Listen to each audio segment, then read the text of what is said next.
Hey, if you're new to our channel, we're David, Kristen, and we love telling stories to encourage, inspire, and affirm. This is a place of belonging for anyone and everyone, no matter who you are or where you're from. We're gonna spend the next 3 weeks talking about mental health, leading up to our Bell Let's Talk Day on January 28th. We would love for you to subscribe, to join us on the journey, and we hope you find this to be a place that you can feel seen, heard, and ultimately belong. So, as always, can we sit with you? Mental health is a subject that is so deeply important to us because I've struggled with mine for like 13 years. It's been a long, hard road. And I'm not where I was, but I'm also not at the end. The journey isn't finished. There's no period at the end of the sentence. We've shared some of our story of mental health in a video a few months ago, and if you haven't seen that video, we'd encourage you to pause this one and watch that one first for a little bit more context on what we're going to talk about today. We've linked that video right here, hopefully. Ping! As we shared in that first video on this topic, I have a diagnosed mental health struggle, and while Kristen doesn't, we want to note that everyone everywhere needs to take care of their mental health. And so, with that in mind, today we want to talk about some ways to take care of your mental health during this pandemic. Now, let's be clear, we are not mental health professionals by any stretch of anyone's imagination. We are not. So we just want to share our experience with you and let you know what's helped us in hopes that doing some of these things, maybe it'll help you or maybe it'll help someone that you know. Because the pandemic has been with us now for like the better part of too long. a year, and our region has had several lockdowns of varying severity, and currently we're in a stay-at-home order, and all of this, it can really take a toll, right? I say it with a smile, but it can take a toll, and it has. Since the beginning of COVID, I've found that my anxiety has either grown or I've become significantly more aware of it. I remember going to the grocery store in the beginning of the pandemic and literally finding entire aisles that were empty. Like, guys, we couldn't find toilet paper. Thank God we had some, but it had to last. Yeah. Our daughter had to do school online. Kristen and I, thankfully, were able to work from home. We couldn't see family, and I found myself at times overcome by anxiety. I remember getting out of the shower one morning and feeling my heart beat so fast, like it was hard to breathe, and I couldn't catch my breath, and my mind was racing, and I sat down and I closed my eyes and I tried to calm myself down. I remember times in the last couple months where I couldn't concentrate, and I felt foggy mentally because of the whirlwind of what ifs in my head. The more I've paid attention, the more I've realized that anxiety is almost always there on some level for me, big or small. Sometimes it's like that annoying song in the background that you can't get out of your head. And I want to start singing annoying songs. yes!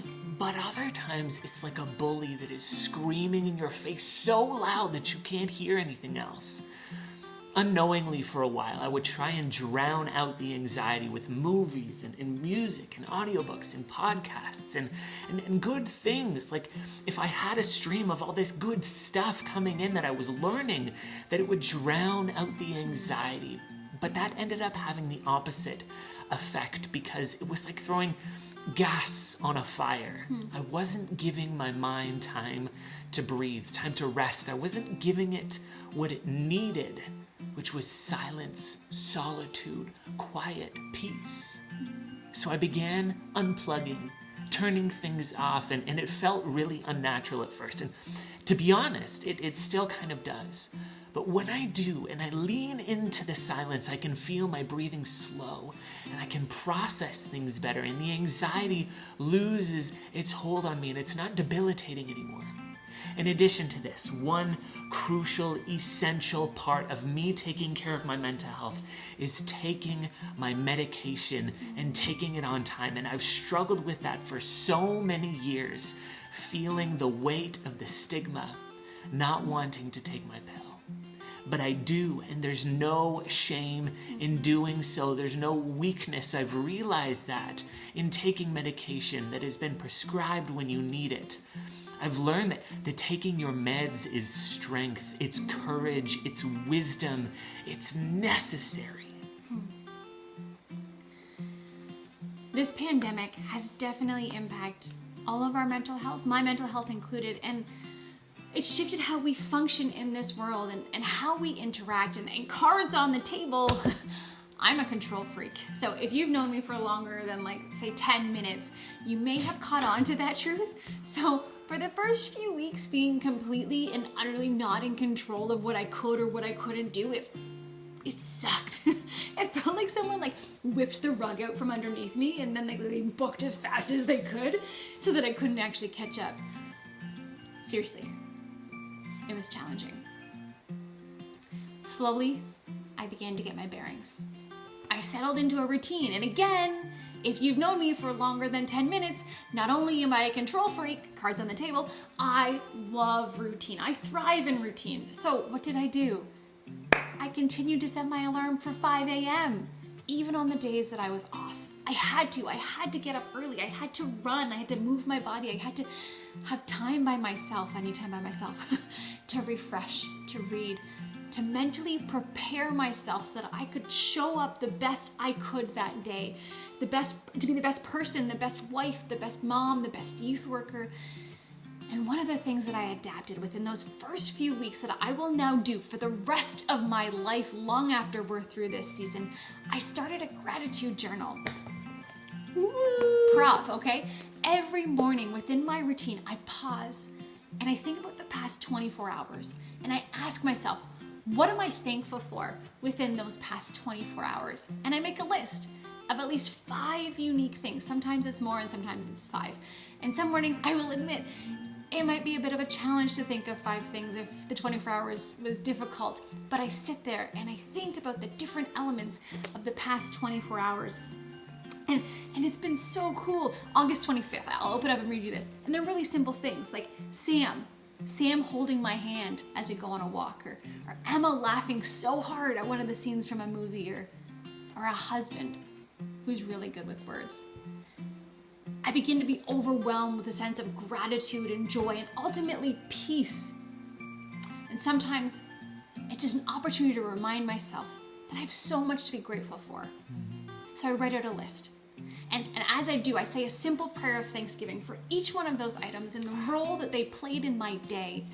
And guys, this sets me up for the next 24 hours. It resets me and it prepares me for what's coming next.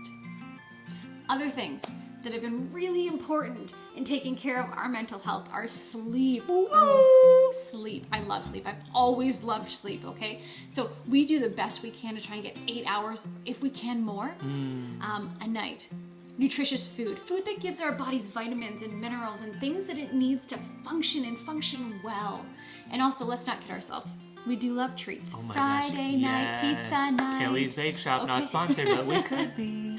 Okay, it's important to take care of ourselves, even within moderation and treats. So, we've also taken to running. The last year and change, actually a year before COVID, running has become a part of our lives and it sets the tone for the day. We do run about 6 days a week right now, and we know someone might judge us for that.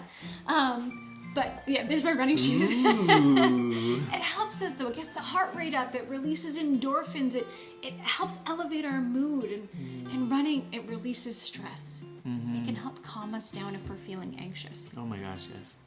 Now, we know that not everyone likes running. We hated it 2 years ago. Okay? Hatred. And we know some people aren't able to run.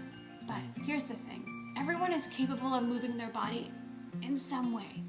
And so we challenge you to move your body however you can, wherever you are, with whatever you have, because we know that it's going to help your mental health. Now again, these things won't solve our problems with mental health. They won't fix it. And they're not meant to be a solution because mental health is not an equation. But they can help us manage or lessen anxiety, elevate our mood, and help us live with greater joy and deeper peace. So how are you doing within this season? Like how are you doing? How is your mental health? What practical steps can you take to dig into that greater joy and that deeper peace? We'd love for you to send us a DM or in the comments below. We'd love for you to share one practical way that you're taking care of your mental health, one way that you can. Yeah. And we want you to know if you are struggling with mental health or you know someone who is, you are not alone. If you need to seek professional help, please do so as we have in the past. You are so much stronger than you know, but you're not meant to do it alone. Hold on to hope and remember, you belong here. We love you guys.